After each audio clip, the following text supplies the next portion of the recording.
here on April 2nd. Just a reminder that we do record for our YouTube channel, so if you would like to just, go back and look at it, it's available on our YouTube channel, which is North Rotary Club. Okay, we're going to take a moment of silence to reflect or pray.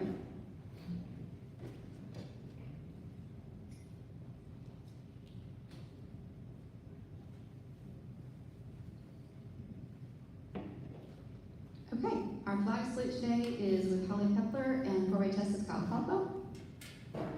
Join me in the Pledge of Allegiance. I pledge allegiance to the flag of the United States of America and to the republic for which it stands, one nation under God, indivisible, with liberty and justice for all. Please join me in the four-way test of the things you think, say, or do. Is it the truth? Is it fair to all concerned? Will it build goodwill and better friendships? Will it be beneficial to all concerned? Okay, continue eating your lunch. I do want to introduce our guests. We have several in the room today. Distinguished fellow Rotarians, Steve Wood. There you go. I have with me today two district governors. And so, from southeastern Wisconsin, district number 6270, Liz Nevin. She's been here before, likes to come down and see her Sooners play, so she's visiting today to go to the Kentucky softball game. And then our district governor, Michael Ridgway, is with us today. Bob Dillon. Bob is a member of Sooner Rotary, has something he'd like to share with us. Thank you very much for allowing me just a moment of your meeting today. So I'm Bob Dill, I'm with the Sooner Rotary Club. It's that time of year when we have our Outback Luncheon fundraiser every year. So I'm here today to promote that fundraiser and to ask your help in making it a success. I think the theme this year is raise a fork for a great cause. So I have tickets today and I have some flyers, and I'd be happy to provide the tickets and the flyer to anybody who wants one in exchange for $20. So that's why I'm here today. Thank you very much. All right, thank you. We also have other guests. Mary Jenkins has a special guest with her today. Behind you.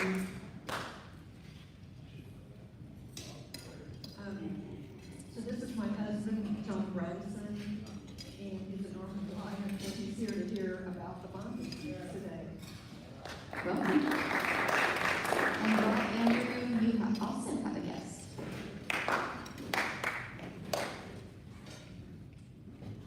I want 2 claps.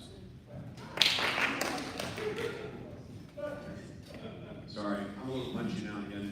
I'm very pleased to introduce James Chang. He's a new friend I met last week at OU at a presidential speakers dinner from the OU president, and they hosted Ann Applebaum. If you don't know who she is, she's a very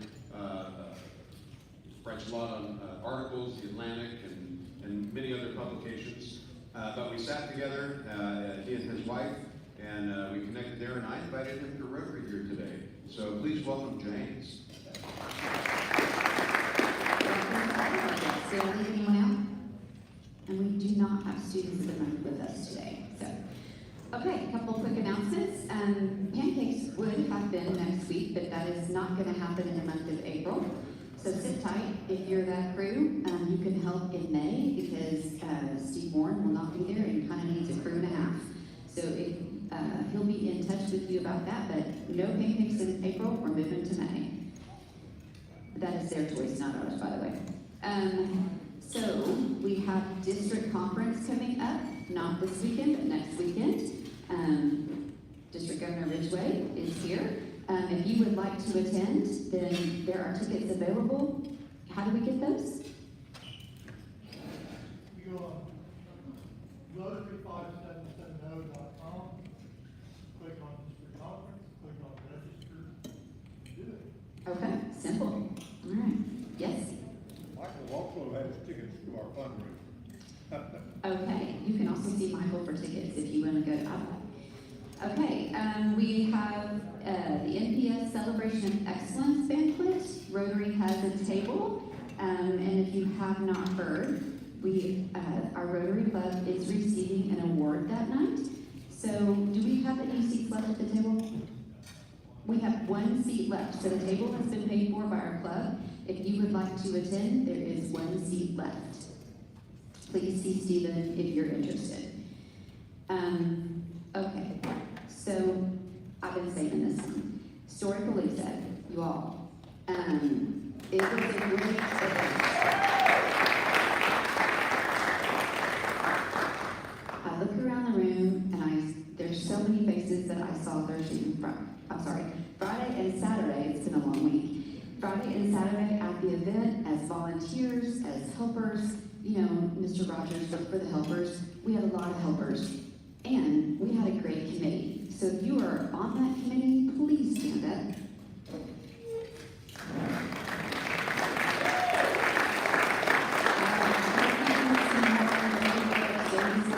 Carla Atkinson, and today we're missing Liz Barfield, Vajit Singh, who am I forgetting? Joe Foots? Okay. And I think everybody had a good time. You can look up there. You can see some of the pictures that are popping up. Oh my God, Stephen Corrinda. I'm so sorry. Stephen was on the. I'm so sorry. Oh, my brain. Okay. Anyway, it was a great event. We had about 900 first graders on Friday morning, and they seemed to have a good time. Lots of smiles on their faces. And Saturday, you know, when we started planning this, we thought, 250 would be a good number, you know, first time out of the box. We don't really know what we're doing. So 250 would be great. 500 would be better. 1,000 would be pie in the sky number out there.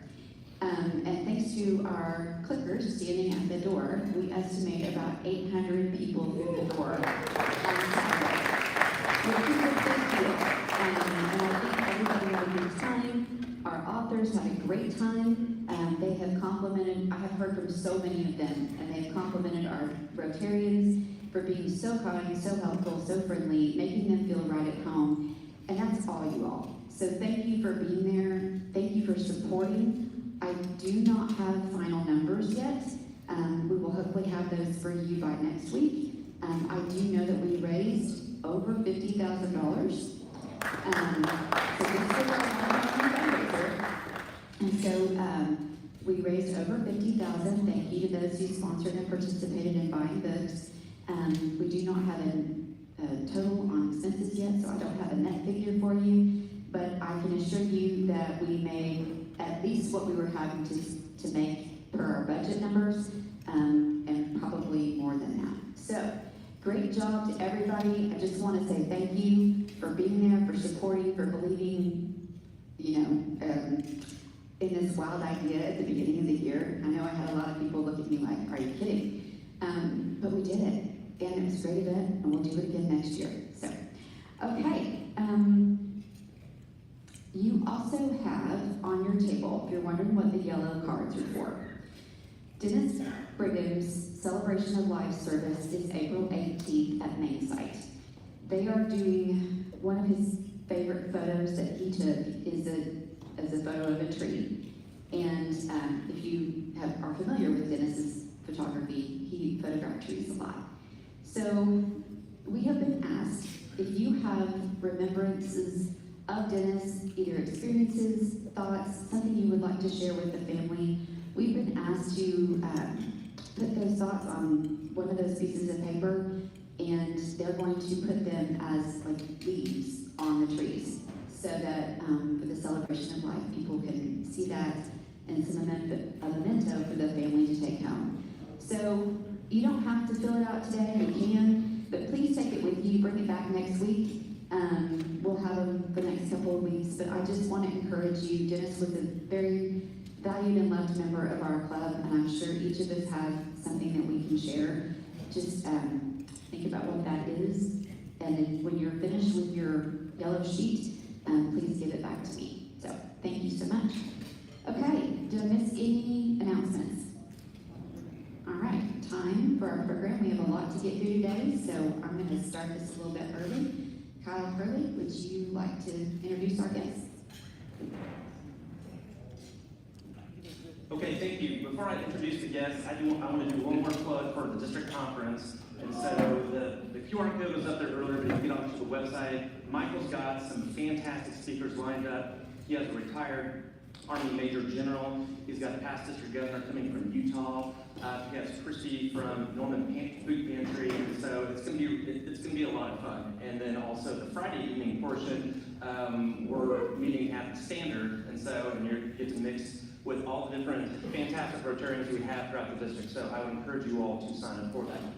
Okay, before I introduce Jason Olson, I just want to say one thing about what they're getting ready to present, just because for those of you who've been in the club for a while, you know this. For those of you who are not, whenever we are being informed about something that we are getting ready to vote on, we kind of take the mindset of we like to hear both sides of the issue, or we just like to hear the neutrality, just the facts, like right down the middle. So that's what the city is here to talk to us about with these 5 propositions. So they're not here to advocate for or against this. And then as I was speaking with Catherine earlier, she goes, well, there's actually state law that prohibits them from doing that. So I said, well, all the better. So anyway, they're just here to give us the facts and give us some information about that. So I'm going to go ahead and introduce Jason Olson, and then he will introduce Catherine and Scott. So the Northern Parks system includes 70 parks, 5 recreation community centers, 4 cultural centers, 2 nature parks, a golf course, a tennis center, a water park. Northern Parks and Recreation annual budget exceeds $15 million and employs over 100 full-time park and recreational professionals, approximately 200 seasonal and part-time employees, offering a diverse range of programming, including affordable childcare, numerous community events, and more than 1,200 acres of green space. Are you the 3rd largest department behind fire and police? Or is that Public Works? We're behind Public Works. You're behind Public Works. Okay, yeah. Scott, okay, got it. So anyway, Jason Olson is the Director of Parks and Recreation for the City of Norman. He has been with the city for over 24 years. Started as a part-time employee in 2001 and then moved his way up, and he has been in his role since 2021. So please help me welcome Jason Olson.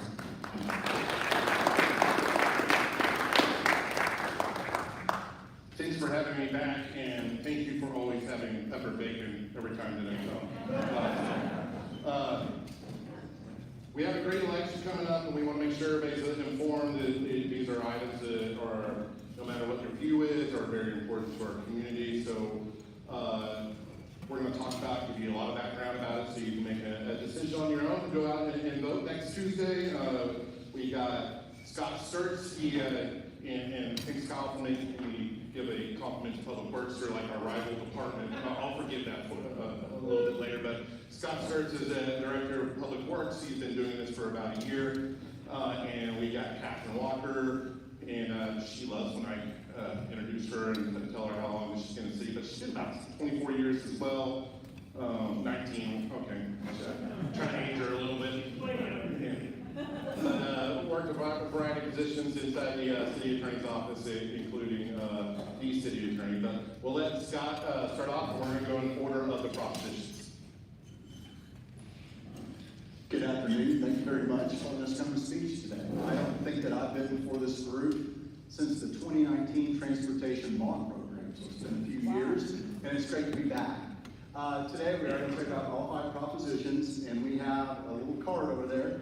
And next to each proposition, there is a QR code where you can get more information. It will take you straight to that. So if you don't get something you want to know, a good place to start is right there. And I'm going to start off, and I am going to speak today about the street bond renewal vote. This is something we've been doing for a very long time. This is Proposition 1. I want to give you a little bit of history on it. It's always nice to know where we're coming from, so know where we're going. So basically back in 2005, we did the first bond proposal for this for street maintenance. This is not building of new roads or enlarging roads. This is taking care of what we have in place today. We'll talk more about that as we go. Basically, you can see there we renewed it. It's a 5-year bond program, so we've completed, or we are completing, the 4th cycle of this. You can see we've had a pretty good pass rate. That first one, it looks like the voters were a little unsure. You can see that we've gained momentum. And with each successful one, we've shown the voters that we come through on our promises, we do what we say, and and we've gotten better voter approval on each one of those. Over the 20 years, we've completed every project that we've put down. If you go to the bottom, the actual ordinance language, every street we're gonna touch is listed in there. Each one of those will be checked off before we call the entire project done. And we've been successful in doing that through 4 programs, completing the final ones for the 21 to 26 currently, and they'll be done at the end of the fiscal year. Again, this is existing infrastructure, not new infrastructure. So these are those neighborhood roads you drive on every day. Maybe the road that you get your business on, or you go to work on. So this is what we're really maintaining here and trying to take care of. We're taking these funds and reinvesting them back into Norman to make Norman a better place. We do like to talk about the pavement condition index. I hate to use a bunch of big technical terms, and that's about as technical as I'm going to get today right there. Basically, what we do is we go out, and we'll talk more about that in a moment, that we get a rating on every one of our roads over a 5-year cycle. When we first started this, our numbers on our roads were in the lower 60s to the mid 60s, and now we're up in an average of 77. So you can see that we're showing success also within data that we have. When you look nationwide and in the metro, 60 to 65 is still what you see in most places as far as the condition index. So what is the Street Maintenance Bond Program? Well, the first thing, we're trying to take care of about 800 miles of roads. Much bigger communities have much less roads than that. So it's quite a challenge. It's a lot for us to take care of. But we want to make sure that we touch roads in all 8 wards. We do not want to try to put them all in one location where one ward is getting all of it. We want everybody to get something near them and something that's important to them taken care of. We have 5 different programs that we operate within this bond program. The first is urban asphalt. If you live on an asphalt street or the asphalt streets in your neighborhood, we go in, we take off the top 2 inches, we fix what looks bad underneath that, we put 2 more inches down. It really extends the life of that roadway, but it also makes it look better, makes it ride better. It's good for everybody. Then we have our rural asphalt, which is the same thing, but out on our rural roads. And in those cases, we also wind up working in the bar ditches, trying to get those to flow better, make sure it's all good, make sure the stormwater is operating properly. And then we have the urban concrete program. So if you live on a street that's concrete, we go in and those panels that are cracked and jagged and don't look good and ride rough, we take those out and put new panels down. So not the whole road, but the ones that are damaged. And then there are some streets that we just can't do those to. So we call that urban reconstruct.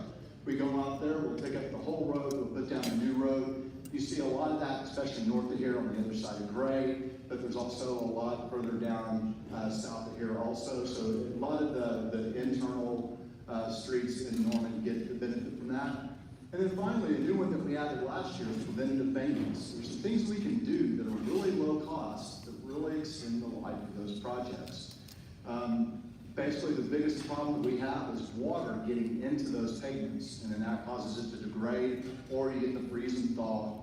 And what we can do is there's some different ways. We do crack seals. If you ever see the black wavy lines everywhere down your road, that's crack seal. And then we can come in and there's some new surface treatments we can put down and seal those roads. And if you do these at the right time, you can really extend the life of those pavements for a lot longer for a very low cost compared to replacement. Again, I already talked about it, but when you go through, if you look at the ordinance language, we tell you what streets, we tell you what program, and we tell you what year. So you know exactly if we're going to be in your neighborhood or not in your neighborhood. And again, we've got those all done. We promise you that we're going to get those projects completed. A lot of people ask how we select what streets we do, because there's a lot of streets in Norman, obviously. We start off, when I was talking about that testing that we had done, that gives us that pavement condition index.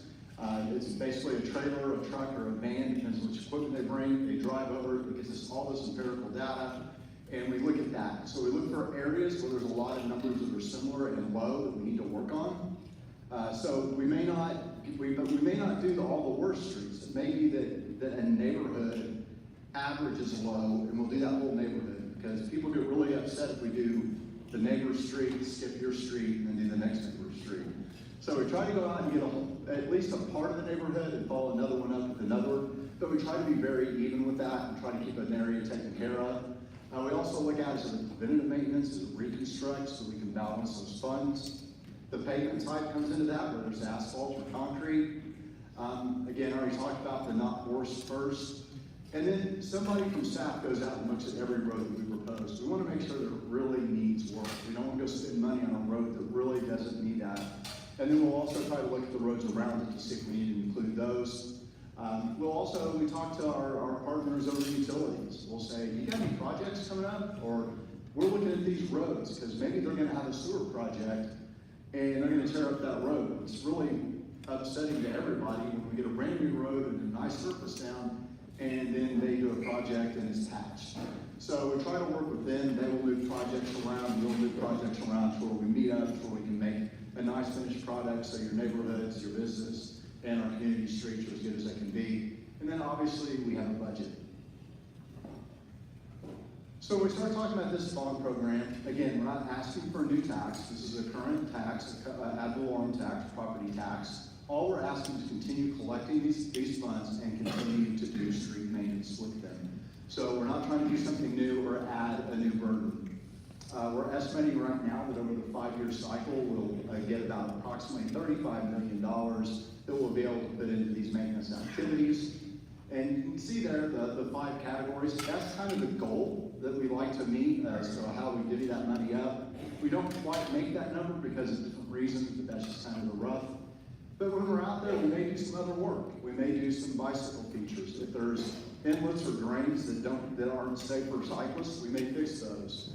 If there's ADA needs, if there's a crosswalk or ramps that don't meet the current ADA standards, we will upgrade those to meet the ADA standards to make sure that it's safe for all of our users on our streets. We may do some minor drainage improvements, maybe some inlet repair or valley gutters. In the rural area, fixing those bar ditches. We want to make sure that when we leave, it's not half done. We want it to be complete, we want it to look good, and we don't want to have to come back and do work quickly after that.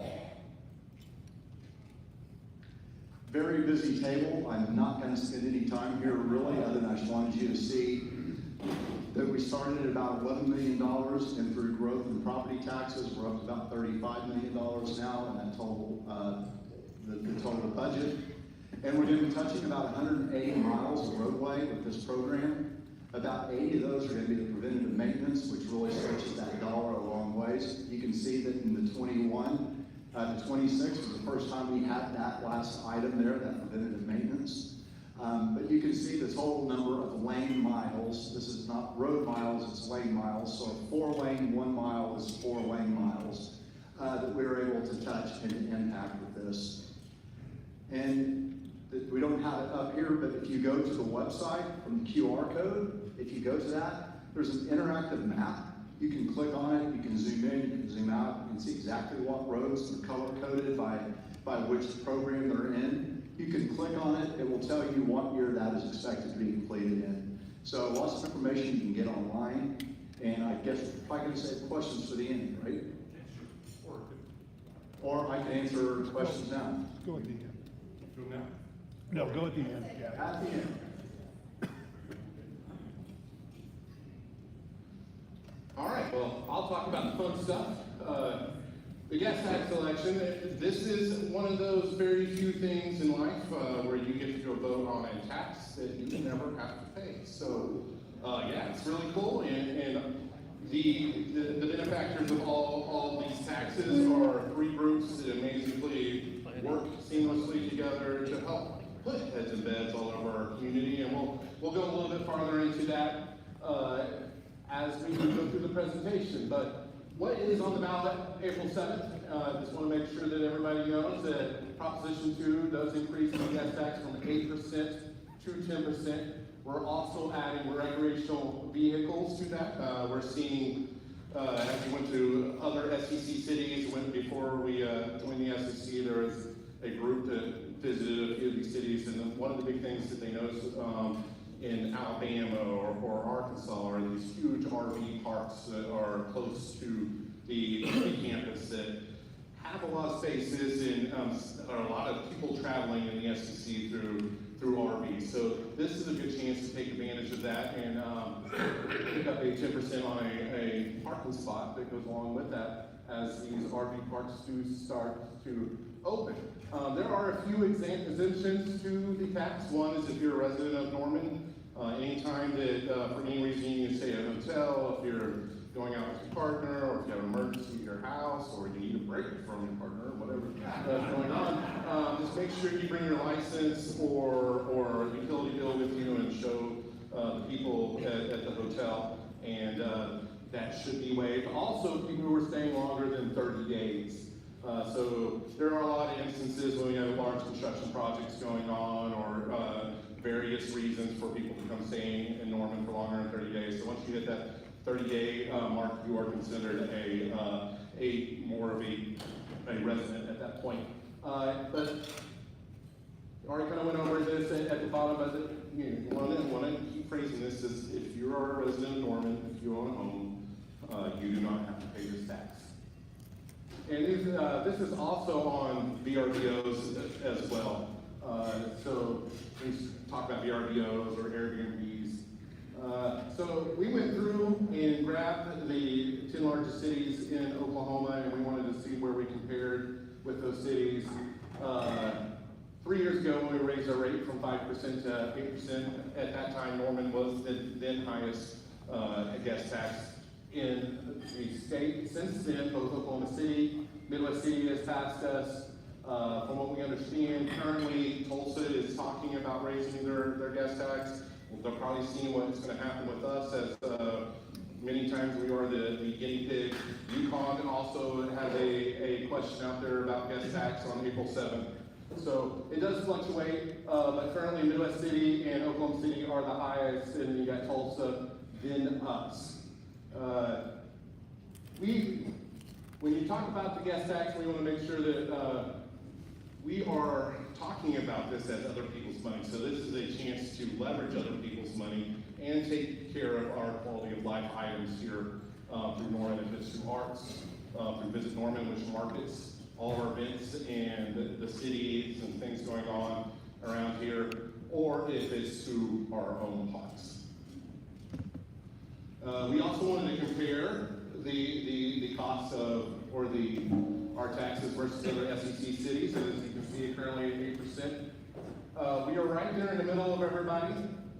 If we go up to 10, we're in probably a little bit more in the upper half, but we also want you to think of this as when you start visiting these other cities. So this is what we're basically just returning the favor back to those who are coming from Tuscaloosa or Austin or Auburn for any type of reasons when they come to visit us for a basketball or football game.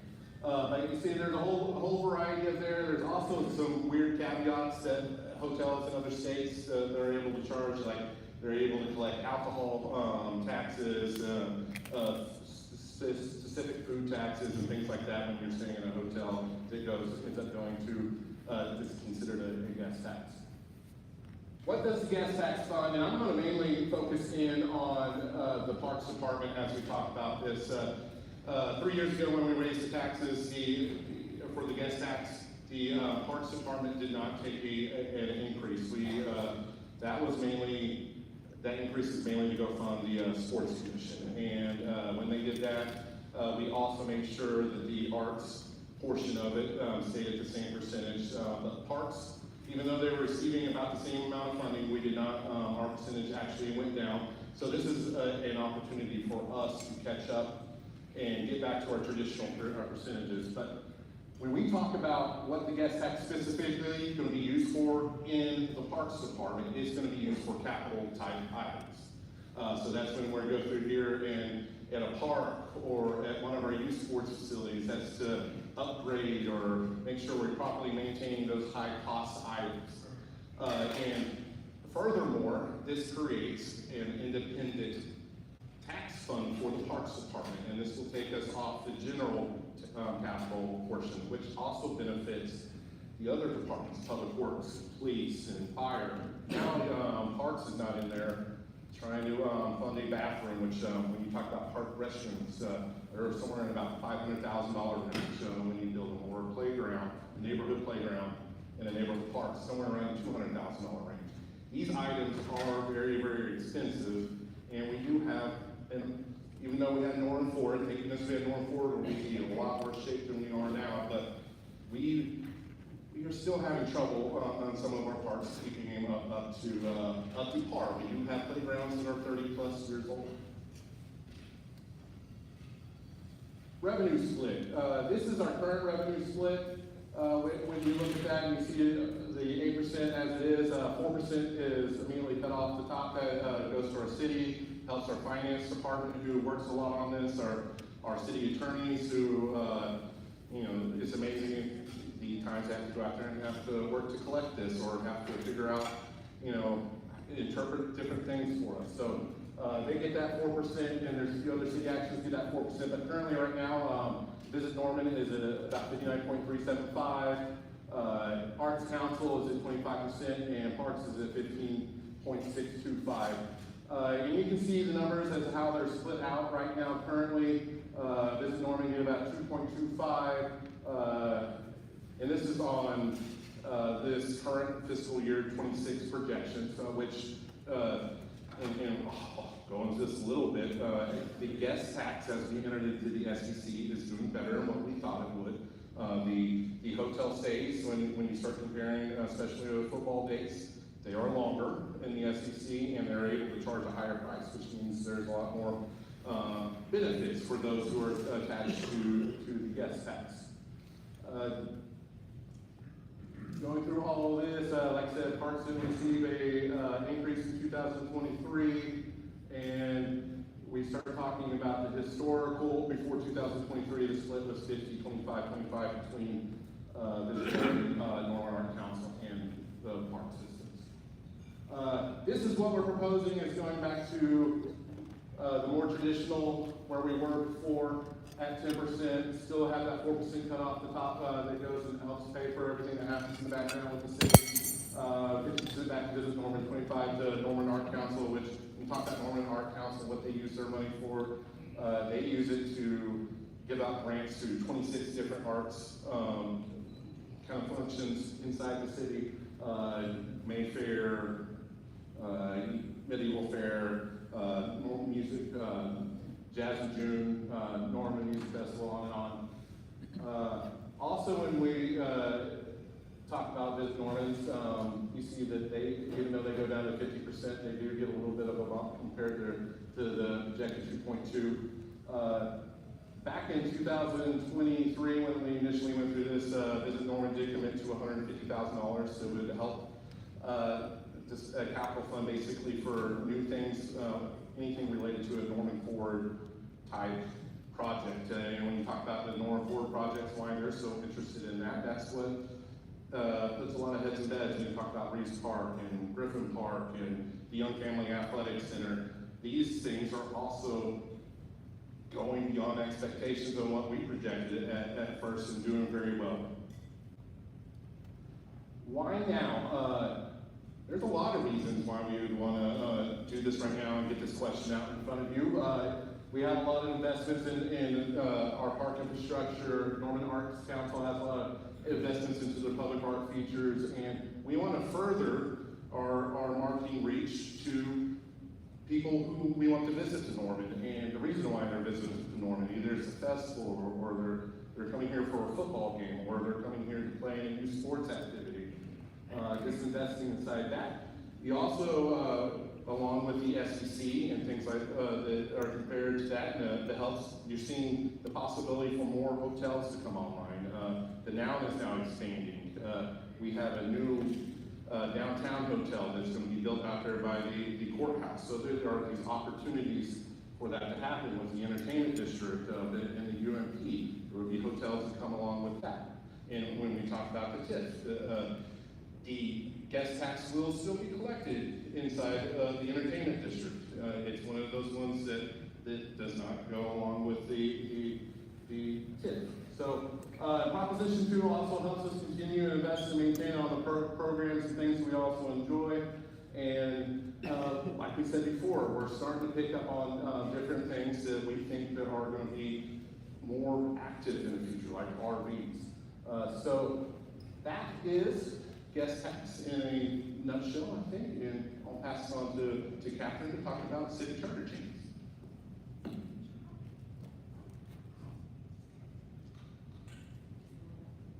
Okay, I have an easy job We have two amendments coming forward to our charter.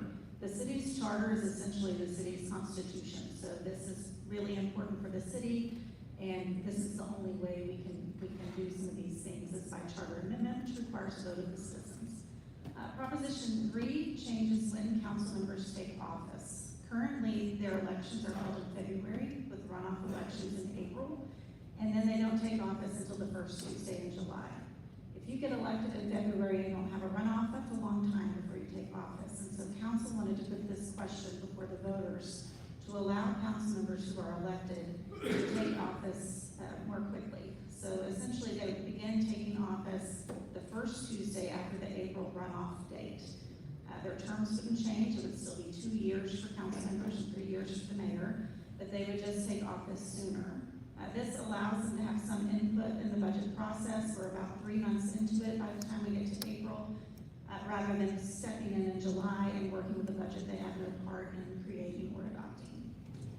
So you'll see some delayed implementation dates there, just trying not to affect any current terms of council members, ensure they get there 2 or 3 years depending on the position. So that's Proposition 3. Proposition 4 is an amendment to an addition we made to the charter back in 2022.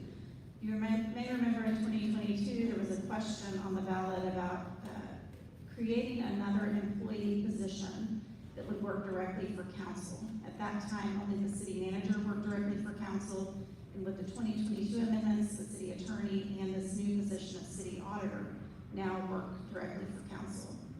We hired an auditor and went through that process, but what council found is there weren't a ton of applications for that position. The job description in the charter required that that person be a CPA, and they want to now include other alternative certifications in order for someone to qualify for that position, including a certified internal auditor, certified fraud examiner, or something equivalent to that.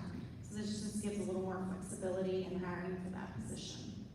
That's all I have.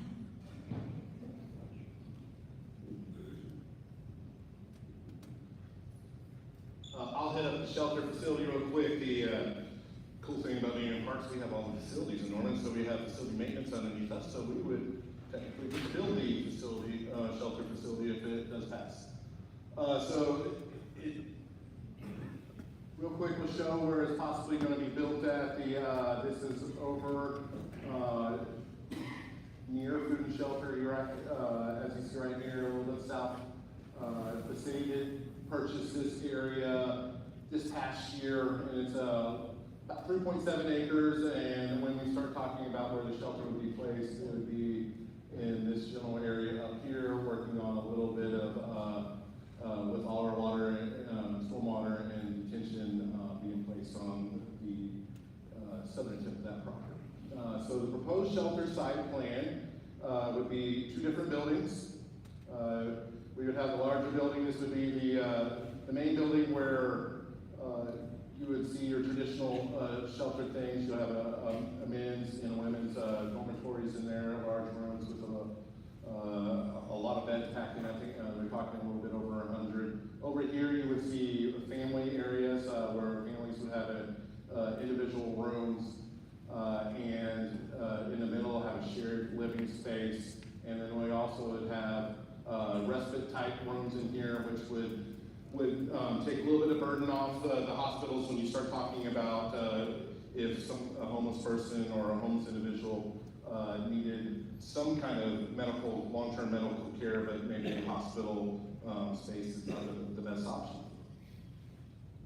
They would also have, and we see a lot of times here, especially when you start talking about extreme weather, so extreme weather could be either really cold or really hot. There are people that have animals that do not want to take shelter because they would have to separate from their animal. A lot of times that's their only family member or friend that they have in life, so they want to make sure that they stay attached to the animal. And a lot of times they won't enter into the shelter, which puts them in danger depending on whatever that extreme weather is. Kind of went over this a little bit, but this is the floor plans for both of those.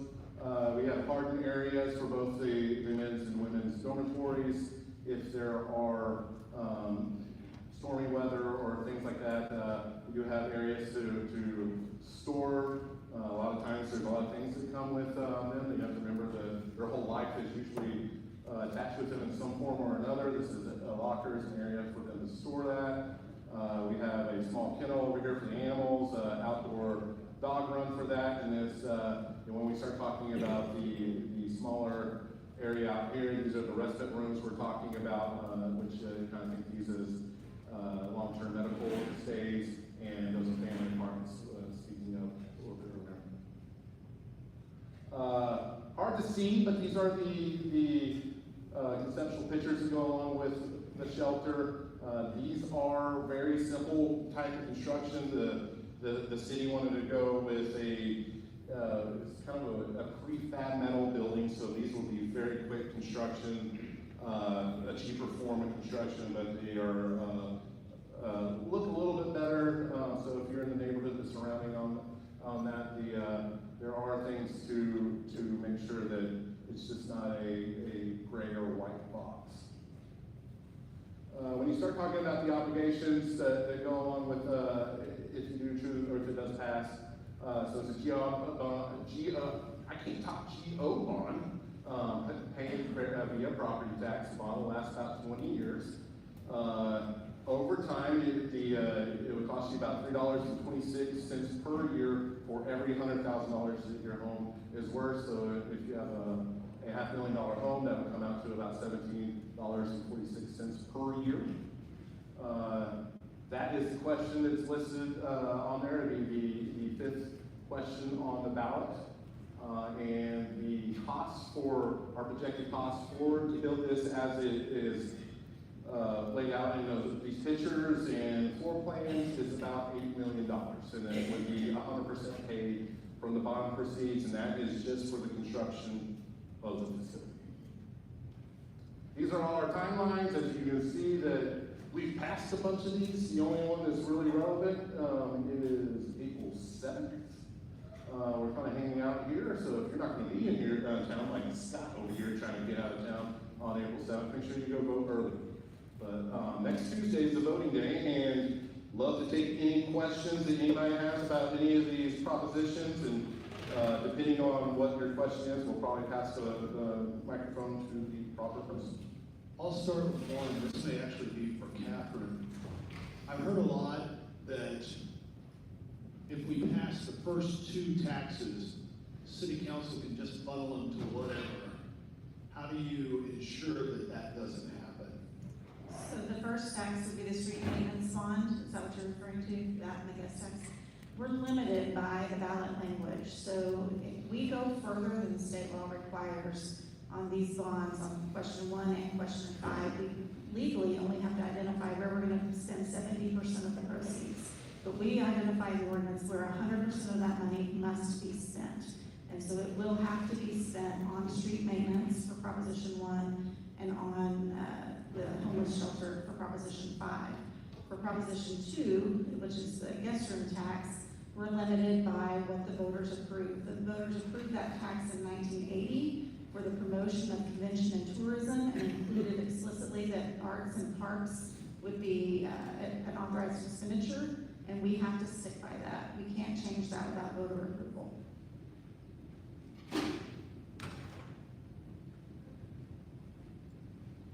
Sure, all the way over there. To make you work. I saw the drawings when it talked about streets and roads. I saw roundabout. Are we still building roundabouts? Yes, please. Wow, yes. I remember the controversy. Let's go straight for the jugular there. Yeah. We have actually, there are locations where we think roundabouts are an appropriate treatment for an intersection. There are areas it's the wrong thing. You can't use a wrench to drive a nail very easy. So when we were doing our most recent comprehensive plan update, we actually had the consultant help us put together a matrix. We put in data and it says, this is a good place for a roundabout, this is a bad place for a roundabout, so that we can make more of an educated decision rather than just going, let's give it a shot and see if it works. We do have, we've been successful. We got some federal grant money to do one at Acres and James Garner. which anybody who drives that, all I hear about is how bad it is. We think that's gonna help a lot, and we also have a one through the absentee Shawnee tribe to do one at Franklin and Porter, where Broadway comes in where it's already odd. So we're looking at very specific locations for them. It's not gonna be everywhere, it's gonna become a roundabout like other communities. We're gonna weigh that carefully and make sure we make the best decision.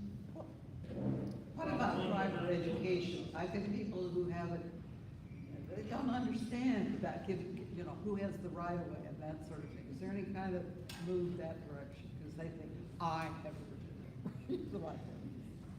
You know, and I think that's an experience. I do want to point out that this street maintenance bond will not construct any roundabouts. This is more about the roads than it is the intersections. Yeah, I think that that's a learning thing. Technically, if you're coming into the roundabout, you're yielding to who is already in the roundabout. That's how it works in England, and they've been doing that for like 200 years or something. But we're learning, we're getting there. Good, thank you. Would you consider a training program used to run around the back? I'd be happy to take anyone through them and do it myself. We actually did, when we put the roundabout in on flood, we actually did a video and had it online. It got a few views, not as many as I wish. I think it'd be a good thing for us to maybe put that back up and put that back out there and remind people that resource is there. That one was specific to that roundabout, because being a three-legged roundabout is a little different than a regular four-legged. But yeah, I agree. I think that we're getting better. I drive that roundabout every day. That's my way to and home from work. So I've seen people getting better at it. My serious question is, how far are the dollars stretching for road repairs these days? In other words, what kind of inflation numbers are we facing? So when we look at inflation, just overall construction right now, from let's call it 2020 to about 2023, 2024, we saw about a 60% inflation rise in construction costs. And that's been really hard for us to absorb into all of our programs. With this program, you can see we're going to be able to get about 180 miles of roadway for that $35 million for this treatment. If you're asking me what is the cost to do a regular road, a 4-lane road right now for a mile is about $10 million. Okay. I'm sure you guys will be happy to answer more questions if you want to hang around. So, thank you very much. Let's give a round of applause.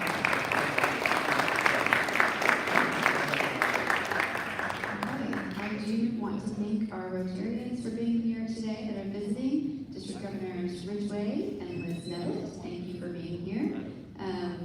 Bob Dill, see him if you want tickets to the fundraiser, Outback Steakhouse. John, James, please come back and visit us. I was remiss in Lisa Johansson. Are you still here? Yes. Lisa was also on our Historic Places Committee, and she was an author in a very popular room. So anyway, just extra shout out to her. And tell me if I forgot anyone else on our committee. My brain does not. Nope, you got it? Okay. Thank you again to the committee. If you want to see, if you missed Rachel Freeman's presentation about some facts related to our homeless folks in Norman and what that costs us as a city to manage, it will be on YouTube if you want to go educate yourself about that. And if you have any questions about the arts side of the funding, I did sit on the grants panel that awarded that money to various arts organizations in Norman. So if you have any specific questions about that, you're also welcome to ask me that.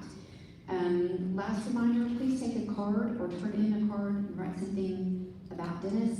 And if you are taking it with you, bring it back next week.